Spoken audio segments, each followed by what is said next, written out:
Question number 7 में बोलता है let S be the set of all twice differentiable function from real to real. तो जितने भी मेरे ट्वाइस डिफरेंशिएबल फंक्शन है वो मेरे सेट एस में आएंगे जो कि इस एक्स्ट्रा कंडीशन को सेटिस्फाई कर रहे हैं। कौन सी? d2fx by dx square is greater than 0। तो पहले तो हम इससे समझते हैं कि इसका मतलब क्या हुआ। अगर d2fx बाय dx स्क्वायर अगर ये ग्रेटर देन 0 होता है तो हम यहां से कंक्लूड कर सकते हैं कि ये तो कॉनकेव अपवर्ड वाला ही केस होगा। ठीक है, मेरा जो फंक्शन fx होगा वो डेफिनेटली कॉनकेव अपवर्ड होगा।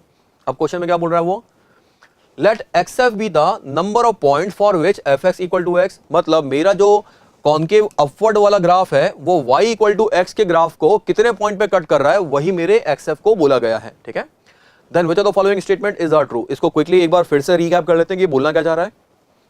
मेरे s के अंदर वो सारे फंक्शन होने वाले हैं जो ट्वाइस डिफरेंशिएबल है, एट द सेम टाइम ऐसे फंक्शन जिसके लिए डबल डिफरेंशिएशन पॉजिटिव है।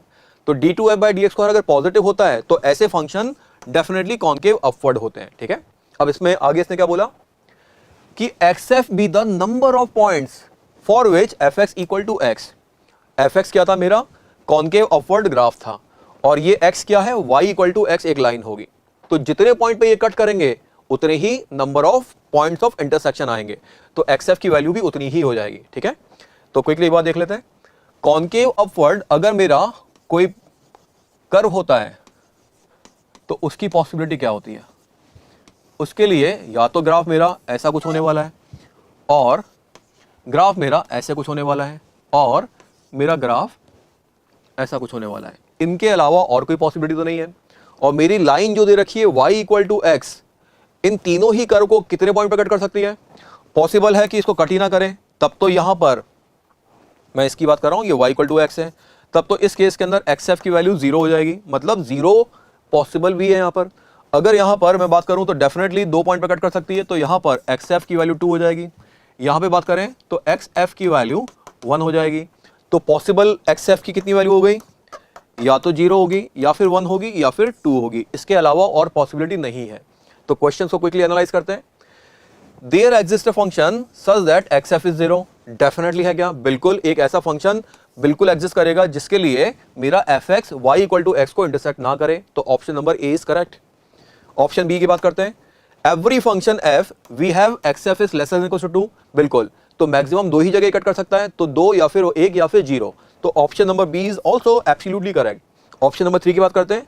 There exist a function for which xf equal to 2। क्या एग्जैक्ट 2 पॉइंट पे कट करने वाले ग्राफ भी पॉसिबल है क्या? बिल्कुल पॉसिबल है। तो option number C is also correct.